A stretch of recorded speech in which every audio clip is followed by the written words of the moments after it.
I'm in.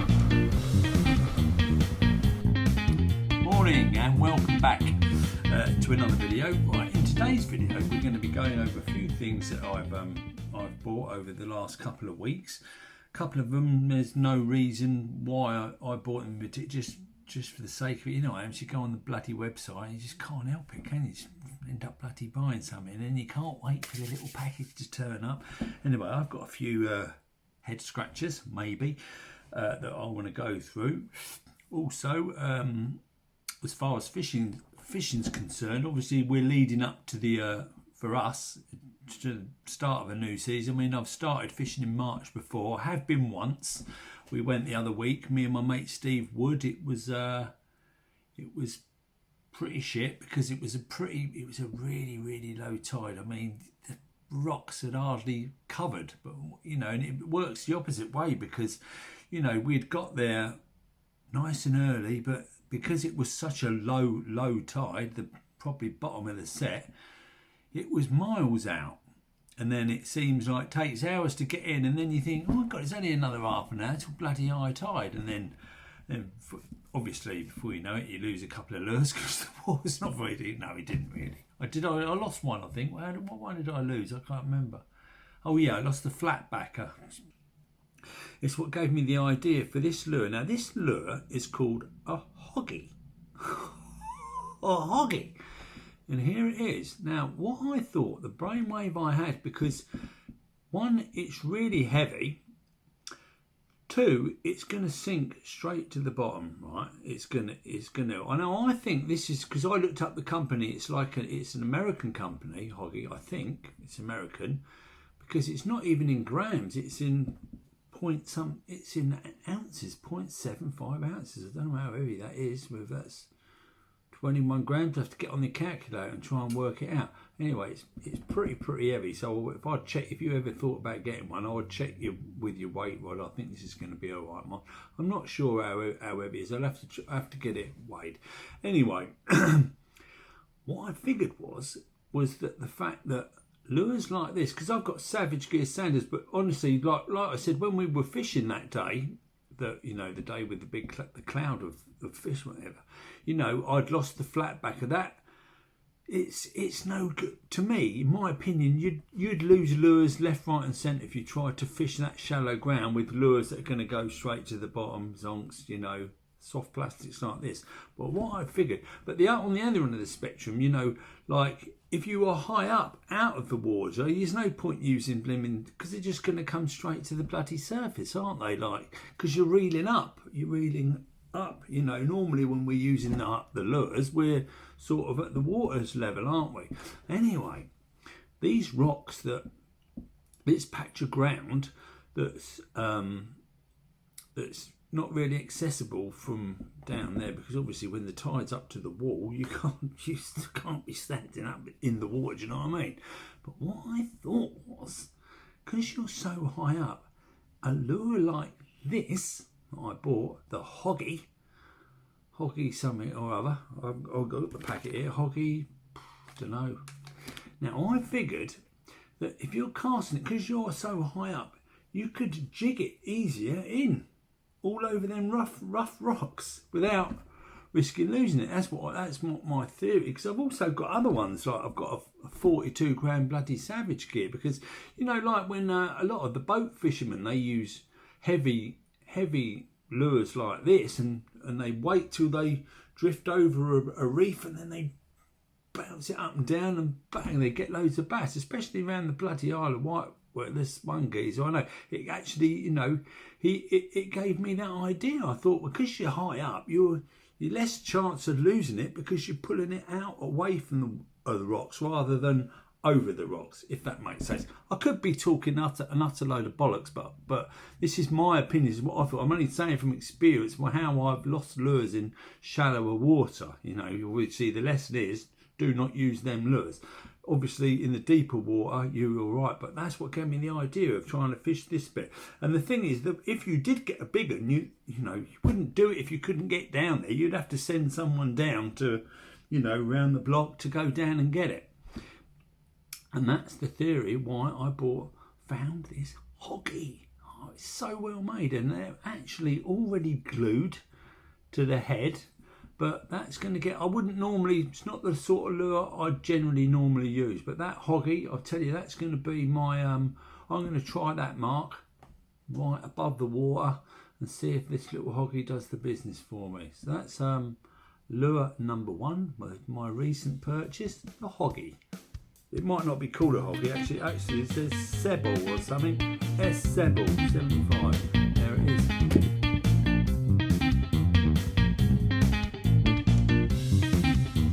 Right, so yeah, getting back to that, to the hoggy, put it back in its packet now.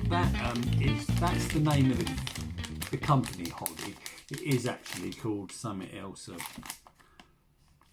a Seaball or something like that. But anyway, what the thing about that lure is like that's an American company. They use these sort of lures like this, big heavy soft plastics like that. They use them for like striped bass and other, you know, great big fish. Anyway, right, the next lure, the next little beauty on the agenda is, I've put it away now for some reason, don't know why, it's here. Now, I'll tell you the story behind this lure. Behind this is, what I did was, I'd ordered 2 Sammies for, off the website Lure Fishing for Bass. I'd ordered 2 Sammies, one for me, one for my buddy Steve Wood. Now, while looking at that, oh bloody hell, it turned out, you know, I love it when you a little package turning up. Anyway, I thought that looks amazing. It's the most natural looking, one of the most natural looking. It actually does look like a bloody fish. I mean, I've never ever had a Sammy. I mean, I've known about them for years. I've seen them in videos. I mean, I've not really known many people to actually use them when I've been fishing with them, but Sammies are a very popular lure. Now, funnily enough, when I was looking at the other one, I thought, oh, that looks a bit strange. It doesn't quite look right. Anyway, when I looked at the mouth was different. You can see, I'm not right now because it's not mine. The mouth is different. Now, when I looked even closer, I realised that I'd actually been sent a gunfish by mistake. Still another surface lure. Now, the ironic thing is, only the other day, while I was looking on Facebook on the UKLF, the lure fishing, one of the lure fishing groups, the bloke was going on about the gunfish, and bugger me down, I bloody got one. It's just turned up. So I probably still will order the Sammy, but I remember from like years ago, I know I've never really used it. I've got another one here, another gunfish, a much bigger one, but it still doesn't look like that. To me, just looks like a fish. Really does.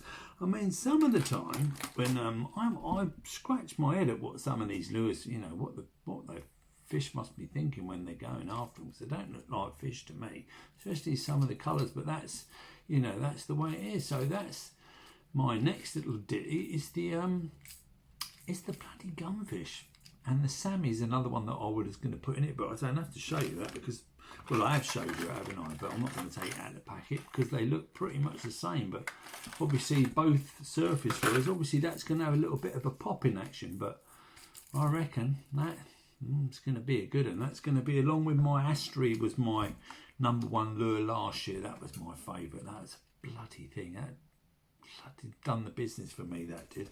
Anyway, there it is, the Lucky Craft Gunfish.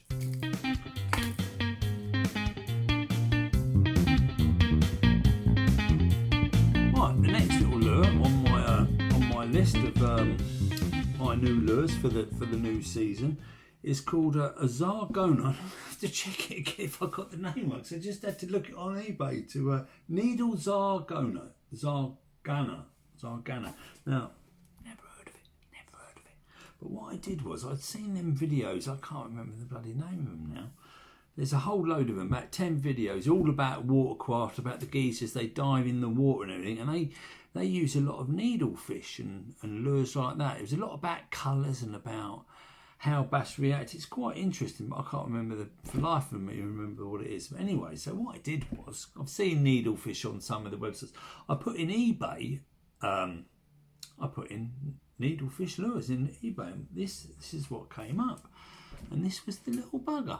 Now, the reason why I thought, oh Lord, I'll give these a go, one thing, they were very, very cheap. Do you know what I mean?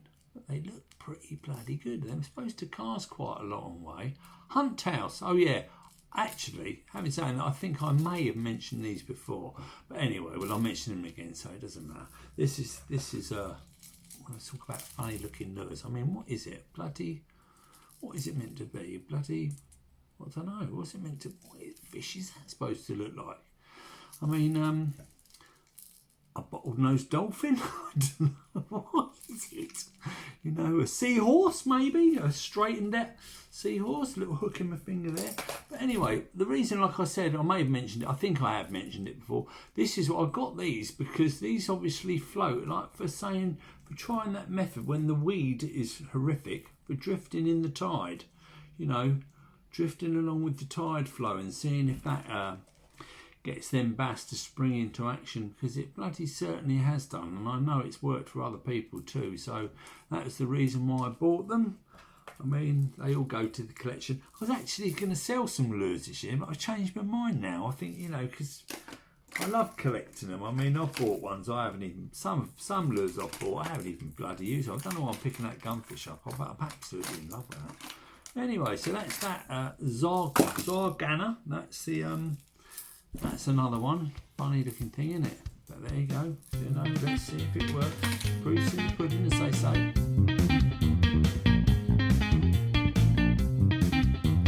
Right, moving swiftly on. The next lure on the agenda is by no means a new lure. Now, in all my lure guides that I've done over the years, the sand Bora has always been in it, but I actually took it off last year because you just could not get it for love nor money. You just couldn't seem to get it. Occasionally you'd see a couple pop up here and there, but you know, by the time you know, they'd already literally gone straight away. However, I managed to get one, but it's not really the one I want. I've still got no bloody complaints at all, because this is the one that I used before was the 120. Now this is the 140, so it's slightly longer. Whether it's as good or not, we'll never know. But that is that is the sand Bora. I tell you what, blinding looking lure. Absolutely love it. I tell you, I'll show you the old one. Funnily enough, it doesn't quite look the same as what it did, for good reasons too, because it is actually now white, because it got so scratched to pieces. Actually, I've even changed the hooks on there, so it got scratched to pieces, so I made it into a white night lure. But there you go, that was the old one, but obviously now I've got a nice shiny golden new one. That'll be given a good go this year. Still got the elastic band in it, brand spanking new. Now see, I did a newsletter, and as soon as I see these, I always put it on there, whether people think you're trying to bloody, I don't know, make you buy. I'm not, genuinely not, because that is a blinding lure. I mean, along with the Joker, you know, another one, just can't get hold of the bloody thing anywhere. But like I say, if it ever comes up, I'll do a video or do a post, and then you can all get one. That's the next one. That's the sand Bora. Like I say, it's not a new kid on the block, but that version is, and God, it's a bloody killer, that is it.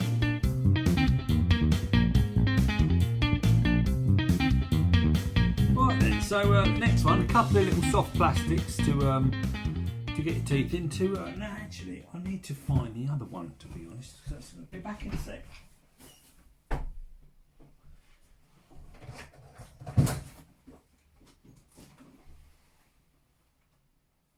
Ah, yes, I'll show you the difference. Right, now this little baby is called a Game On. I don't know if that's the make of it or that's the name of it. I've got a little weighted hook on there. Now the reason why I decided, I didn't actually buy this, I got given this actually. I've got a few of them, I've got a couple of other colours, so I like it because it's white. See, I like the white lures, is because I bought these. I kept seeing these spotters, the Rais RAIS spotters, and I thought, oh God, I love the look of them. So eventually, I ended up getting some. What I found that they cast absolutely shit, really shit. Absolute crap. I could imagine that these would be the race spot, could be actually good in a kayak, but because this one it's a little bit like it, but not quite the same.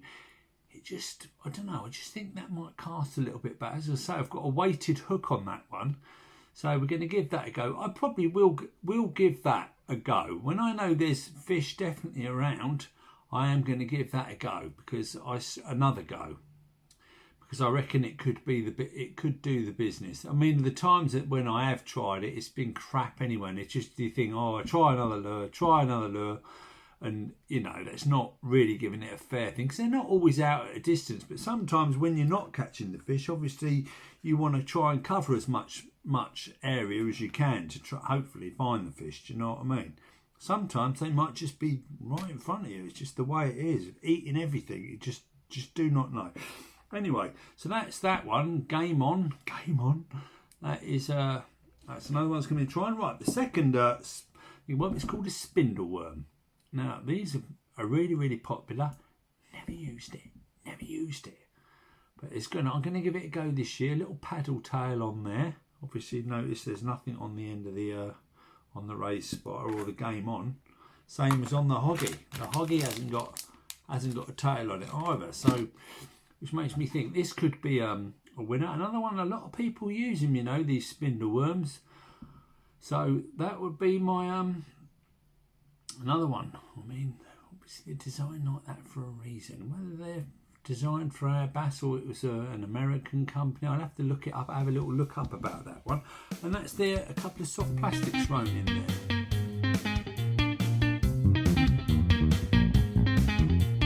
Right then, so got another couple of little ditties here. Like, I don't really know the real reason why I actually bought them, but these metal lures, and I just like the look of them, and it's just something a bit different because, like, when you know, sometimes I've had the fish round my feet, and they just don't seem to be taking anything. Anyway, we've got two of them. They're called Westin Sommet. I've got a 28 gram one. Pink, why? I don't know, it just looked different.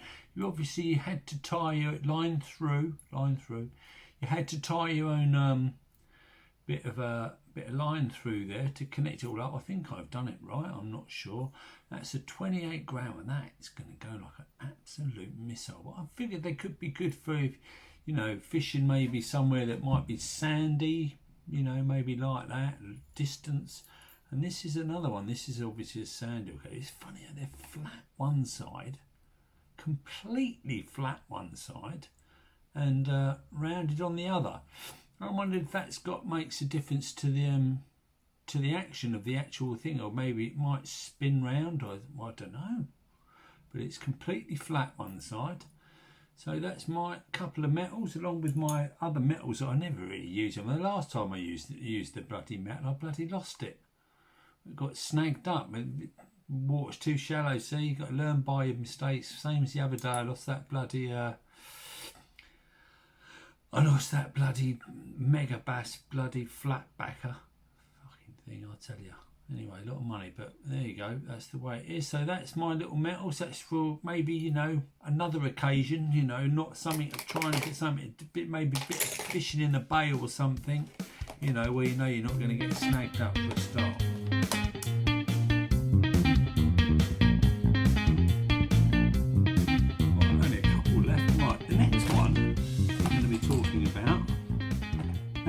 If I can find, here she is. This is the Frosty.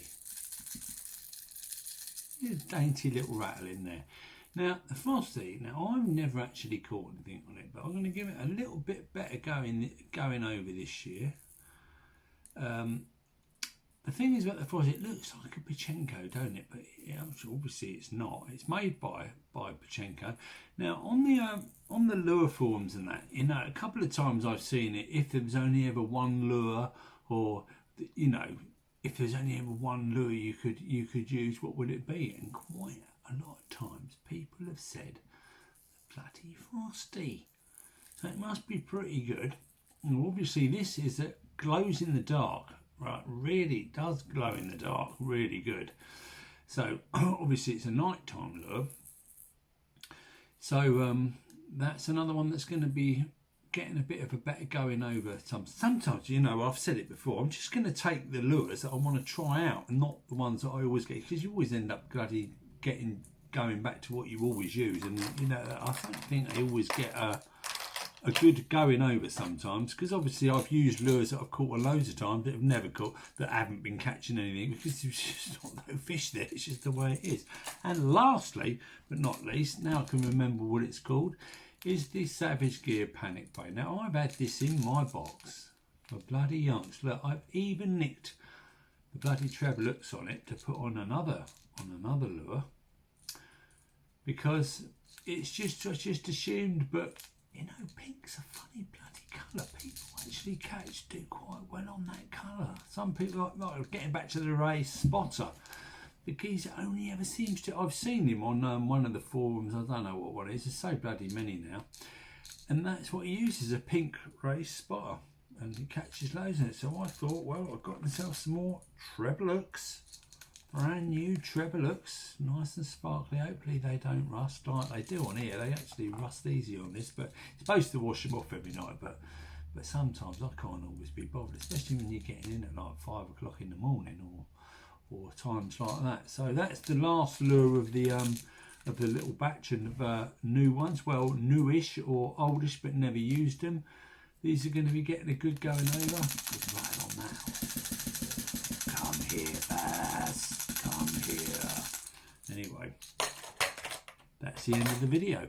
Thank you very much for watching, and hopefully everything's going to be getting back to normal now for the start of the season. A couple of times we was debating whether to go early morning, but there's always that risk that the police, if they're around, they're going to see you, obviously the restrictions and everything. So we decided that we went in the daytime.